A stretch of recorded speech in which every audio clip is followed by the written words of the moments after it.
My name is Polly. I was sitting at the top of the stairs, just out of sight. I could hear them in the kitchen, their voices all tangled up like a bunch of knotted shoelaces. Mom and Frank, the guy who swooped into our lives like some kind of low-rent Superman, minus the cape and all the good stuff. Frank, she's my daughter, I heard Mom say, a tremble sneaking into her voice like it was trying to tiptoe around him. Look, Sheila, I didn't sign up for this, you know? It's bad enough I gotta deal with this place being a mess and you're cooking. He grumbled so loudly, I could hear his words clear as day. Now I got my own kid on the way, and I need to think about that, not this. Say it, Mom dared him, quieter now. Say what you mean, Frank. He snorted. Not this leech you got hanging on us. What is she, huh? Just a mouth to feed. Someone I got no bond with. She's just gotta go. Mom exhaled long and sorrowful, like the air itself was heavy with regret. But where would she go? I felt like my heart was a punching bag, and Frank was the kind of guy who didn't know when to stop swinging. What about her aunt? That sister of what's his name, the dead guy? Linda? But... No buts, Sheila. Geez, you're always so soft. She's family, ain't she? Let her deal with the kid. There was a quiet beep as someone pressed a number on the phone, and my ears strained to hear the rest. Yeah, hi Linda? Frank here. Yeah, you're about to do me a solid. Got a bit of a situation. Well, no, not a health thing. It's about the kid, Sheila's daughter. I squeezed my eyes shut, wishing I could just disappear into the worn carpet beneath me. Yes, Polly, Frank's voice was gruff, impatient. Look, here's the deal. She's coming to live with you. What? Nah, don't worry about it. She's practically invisible anyway. Won't even know she's there. I heard Mom's shuffling feet, like she was pacing or fidgeting, probably wringing her hands the way she did when she was torn up about something. Linda, it's Sheila. Yes, I know. We're in a tight spot. I can't, with the baby coming. The next voice, Aunt Linda's, cut through the line, sharp and cold like the knives she used to make her overcooked roasts. Fine. I'll take her. But I'm not running a charity here, Sheila. You better keep sending checks. I could almost see Mom wincing, even from where I sat. It stung, knowing the rest of my things in that duffel bag weren't half as important as those checks to Aunt Linda. Footsteps hammered towards the stairs, and I scampered up and into my room, heartbeat thundering so hard in my chest it nearly drowned out the sounds of the looming goodbye. Mom knocked softly, as if the force of her own hand could shatter me. Honey, she started, pushing the door open, her face all twisted in a way that let you know that I'm sorry was coming before a word left her lips. You're gonna stay with Aunt Linda for a bit. I stood there, my arms tight around that duffel bag, like it was the only thing I had left in the whole sorry world. Because, maybe, it was. With a glance back at the room that had been mine, I stepped out into the dim hallway, Mom trailing behind me like a shadow I wished I could shake. I didn't even turn to look at her as I walked out the front door. It was easier that way. Standing on the porch, Aunt Linda looked me up and down as I clutched my duffel bag, each second stretching out like hours. So you're here, Polly, she finally spoke, the words flat and hard. Hi, Aunt Linda. I managed to mutter, trying to keep my voice steady. Don't just stand there, bring your stuff in. But remember, I run a tight ship. You'll follow my rules under my roof, she said, turning on her heel and heading inside. I followed her into the house, which had the warmth of an ice cube. Rule 1, no shoes in the house. Park 'em by the door. And don't you dare drag in any dirt. I keep a clean home. I nodded, slipping off my sneakers and leaving them neatly by the entrance. Rule 2, lights out by 9 on school nights. I won't have any late-night gallivanting or nonsense, she continued, ticking off her rules on her fingers as she went. Okay, I said, my voice barely above a whisper. Rule 3, don't talk back. Don't question me. Just do as you're told, quick and without fuss. Her house was like a museum, everything in its place and nothing out of line. The living room looked barely lived in. Plastic covers clung to the sofas, and I'd bet my last dollar they'd never been sat on. Aunt Linda caught my gaze and snapped, "Those are for protection, not for sitting. God help you if I catch a crease in them." I just nodded again, trying to take it all in. A few days in and it felt like I was walking on eggshells that were rigged to explode. I spent my time trying to be invisible, hoping that'd save me from her sharp tongue. One day, I slipped up. I spilled a bit of milk on the counter. Quick as I could, I wiped it up, but not quick enough. "What's this, a puddle?" Aunt Linda had appeared like a whisper, and her voice was like thunder. "Wasting food and making a mess." "I got it, Aunt Linda. It's clean now." I showed her the rag, trying to prove it was just a small spill. "You think sorry and a rag fixes everything? You think I have the time and money to waste on your clumsiness?" "No, I started, but she cut me off with a wave of her hand. Like I needed more problems. "Your mom sends you here like I got nothing better to do," she grumbled. "Even your own mom didn't want you, so why should I?" Her words hit me square in the chest. I stood there, jaw tight, swallowing the hurt because crying wouldn't change a thing. I knew arguing would only make it worse. The rules were clear, and Aunt Linda was the kind who never bent them. Not for anyone. "Sorry, won't happen again," was all I could get out. "You're right, it won't. Because if something like this happens again, we're gonna have a bigger problem, you hear me?" Loud and clear, I answered. My voice sounded small, even to my own ears. Dinner was a silent affair. Aunt Linda liked eating without the sound of anyone else's breathing, it seemed. I tried to chew quietly, making every move deliberate, wishing I could just disappear into my room already. Days bled into weeks and weeks into months, each as unremarkable as the last, until one afternoon. I was sitting on the carpet in my room, the one with the faded wallpaper peeling at the corners. My room at Aunt Linda's was just another box in the stack, nothing like my old one back at Mom's. With Aunt Linda at the grocery store, I grabbed the cordless phone from its cradle in the living room. My heart was racing as I punched in Mom's number, a sequence I still knew by heart. Years of dialing it for takeout or when there was a spider too big for me to handle alone. The phone rang and rang. On the fourth, she picked up. "Yeah? Mom, it's me, Polly," I blurted out before my courage could fail. There was a pause, a breath, a sigh. "What do you want?" I miss you, Don't." She cut in, her voice icy. "Don't ever call here again." The line clicked dead. I stood there, phone in hand, her words a new weight in the pit of my stomach. It wasn't just the rejection that stung, it was the finality of it. "I hope that was important." Aunt Linda's voice came from behind me like a winter's draft. I turned, startled, the phone slipping slightly from my grasp. "I just wanted to talk to her," I said, my voice failing to hide the quiver. She snatched the phone from my hand, her eyes narrow slits. "You think these calls are free?" I'm sorry, I'll pay for it," I stammered, though I had no idea how. Aunt Linda snorted. "Pay for it? With what? No, you've caused enough trouble. I'm done with it, done with you." Before I could plead, she was on the phone, barking into the receiver. "Yeah, Betty? Get a room ready. She's coming to you." I barely had time to process her words before I found myself holding a bus ticket and a hastily repacked duffel bag. She dumped me at the bus stop with a shake of her head and a good riddance that followed me onto the bus. I was on my way to Grandma's, and as the bus chugged along, the town I knew became a blur. I thought about Mom's voice, that tone I'd never heard before. I pressed my forehead against the cool window, the hum of the engine a stark contrast to the storm inside me.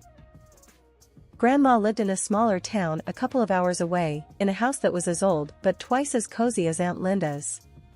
She was standing on the porch when I arrived, her eyebrows drawn down in concern. "You okay, Polly?" she asked as I trudged up the steps. I shook my head. "Aunt Linda sent me away. Mom doesn't want to talk to me anymore." Grandma sighed, opening her arms wide. I stepped into her hug like it was a safe haven. "Families can be tough," she murmured. "Come on in, I'll make you some tea." As I sank down at her kitchen table, surrounded by the comforting scent of cinnamon and apples, the warmth of the room unfreezing my fingers, I started to realize something hard. That sometimes, the idea of a parent isn't what you get. And maybe, just maybe, I had to start figuring out how to deal with that. The day I settled into Grandma's house, I could tell it was a different world. The walls were lined with pictures of plants and landscapes, unlike the museums back at Aunt Linda's place. Grandma was already in the kitchen, the heart of her home, humming a tune I didn't recognize. "Gran, you need help with anything?" I called out as I dragged my bag inside. Without missing a beat in her humming, she replied, "Nah, just park yourself at the table. Gonna fix us some grub." Her voice was raspy from years of yelling over the noise of farm machinery back when she used to run the family's apple orchard. Now, the most noise she dealt with was the creaking of the porch swing and the clatter of her old pots and pans. As the weeks passed, I fell into step with her ways. Wake up before the sun, help with breakfast, then off to school. After school, help around the house, dinner, homework, and bed. No frills, no drama. One chilly afternoon, Grandma found me on the porch swing, the horizon painted orange and pink by the setting sun. "Got something to tell ya," she said, pulling the other side of the swing down with her weight. I tightened my grip on the chains of the swing. Whatever it was, Grandma wasn't one for beating around the bush. "You're not just staying here, you know. This isn't temporary." She held out some papers to me. "I've gone and made it official. You're mine now, for good." I scanned the papers. Words like custody and guardianship jumped out at me. She'd done it. "Why'd you do this, Gran?" To me, it seemed like taking on a burden more trouble than a teenage girl was worth. "'Cause you're blood, kid. More than that. You got spirit. Remember, tenderness beneath the strength." She repeated her old saying and tapped her chest. "Right here is where you've gotta be toughest." We sat quiet for a while, the swing creaking under us, the sky darkening. I let her words wrap around me like the quilts on my new bed upstairs. "Thanks, Gran," I finally said. That was all. "Thanks." It sounded lame even to my own ears. "Well, don't thank me yet. You'll be pulling extra weeds tomorrow, make no mistake." Her tone was playful, but I knew she'd hold me to it. Sitting on the swing now, a few days after my sweet 16, I could see that Grandma's house wasn't just a haven. It was a starting line. And with her backing, I was finally ready to run my race. The morning sun hadn't even cracked the sky when Grandma kicked the bottom of my bed. "Rise and shine, Doc," she barked, same as she had every morning since I started med school. I groaned, my hand searching for the alarm clock. "It's not even light out, Gran." World don't wait for light. Cows don't milk themselves. Patients don't cure themselves, neither. She didn't have cows to milk, of course. It was about getting a point across, like always. Afternoons at the hospital were a blur of white walls and beeping monitors. By the time I got back, evening had settled in, and the house glowed with warm light. "How'd it go?" Grandma was at the stove, poking at something that smelled like heaven. "Good, real good." I washed my hands at the kitchen sink, watching her move around the kitchen. "Dr. Klein let me lead a minor procedure." She raised her eyebrows, a spoon still in her hand dripping some sauce. "Is that right? And how'd that feel?" "Scary as hell," I admitted. "But I did it, and it went well."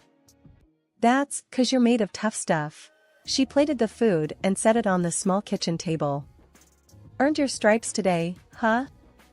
"Feels like it," I agreed, diving into dinner. Afterward, we sat on the porch, me with a textbook, her with her knitting. The night was quiet, the only sound the crickets and the occasional turn of a page or click of needles. "Thinkin' of Ted?" she asked out of the blue. Ted was the first boy I brought home, a lifetime ago it seemed. Not much time for that. I didn't even glance up from my book. Relationships took time and energy I didn't have. You make time for what's important, she countered. There's more to life than just work and study. I sighed. Maybe after my residency, Gran. She nodded, knowing that was the best I could offer right then. Just remember, life's short. I smiled at her words, thinking how many times I'd heard just that. Never forget, you got more to give than just being a good doctor. Got a heart that needs sharing too.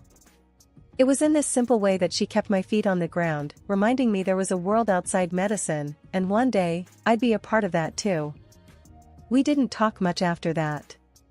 The night wrapped around us, a blanket of peace as I pondered a future that seemed both exciting and terrifying. As the clock ticked towards tomorrow, I knew one thing for sure, whatever the future held, I'd face it head on. Just like Grandma taught me. I should have known when Gran missed breakfast for the third day straight. It's nothing, she'd said, waving off my concern. But nothing didn't leave you pale and worn out, nothing didn't whisper lies in a voice that trembled like an old barn in a storm. The news hit like a brick. It's cancer, the doctor told me, voice flat like the EKG I wished was for someone else, anyone else. You serious? I'd asked, eyes darting from the doctor to Gran, who sat there nodding like she'd known all along. As serious as it gets, Gran said. She sat up straight, no tears, just that squared chin that always meant business. The battle was short and fierce, and through it all, she'd never let me see her scared. Until one quiet morning when she finally let go of the fight, the breath slipping from her in a soft sigh, like she was slipping into a warm bath. After, the house felt empty, like someone had scooped out the middle and left me with a shell.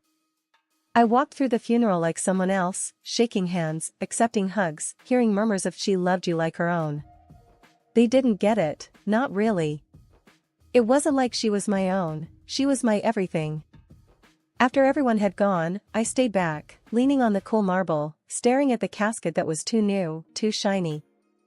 Left alone, I whispered to Gran, like I used to when it was just me and her against the world. I'll make you proud, I swear. The next morning, I found myself at the hospital, the hall sterile and smelling of disinfectant. My hands were steady, my mind clear.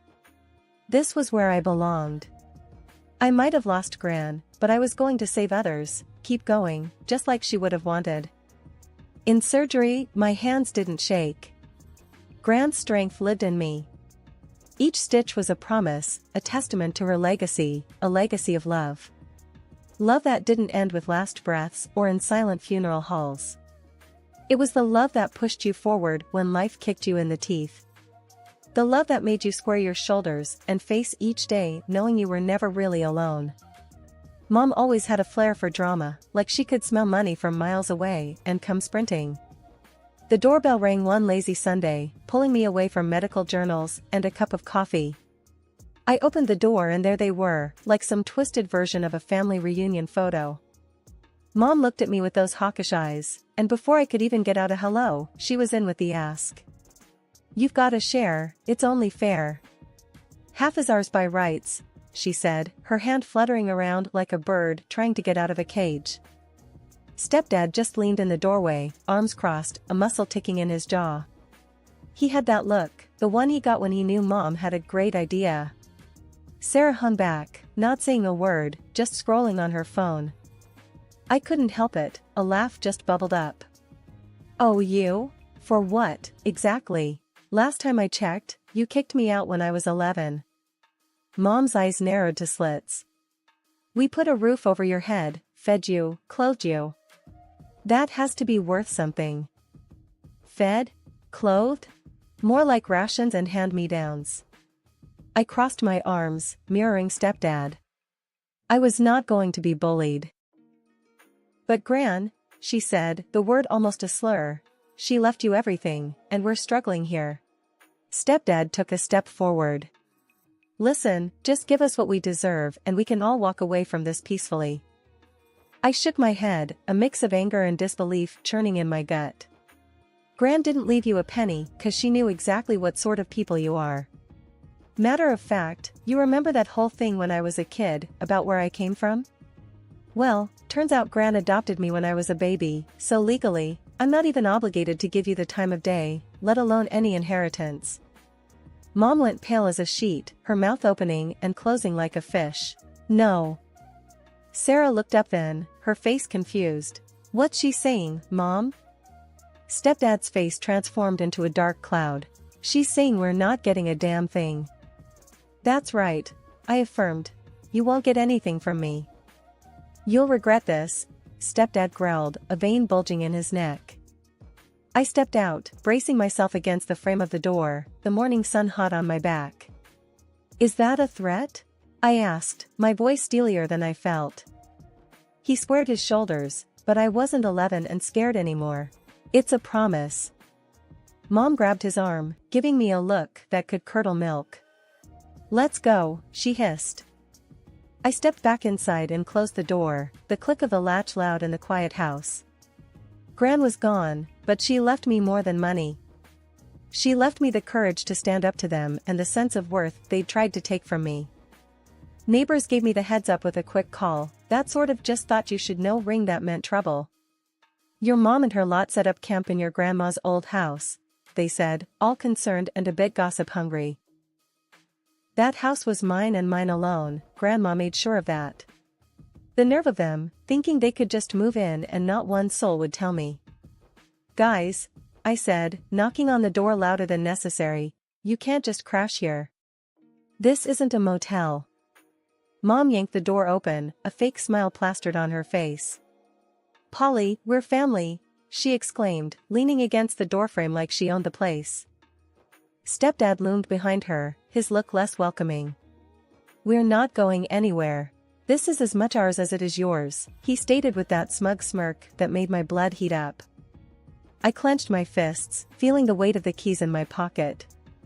The house is mine, legally. You have one day to get out, or I'm calling the cops. They laughed, the kind that grates on your nerves. Yeah, sure. Call the cops on your family. That'll look great, Stepdad jeered, his arms folded across his chest. I didn't want a scene, but they left me no choice. The next morning, they were still there, lounging around as if they owned the place. That's when I made the call. When the cops rolled up, I could almost taste the sour change in the air. I stood by, arms crossed, watching through the living room window.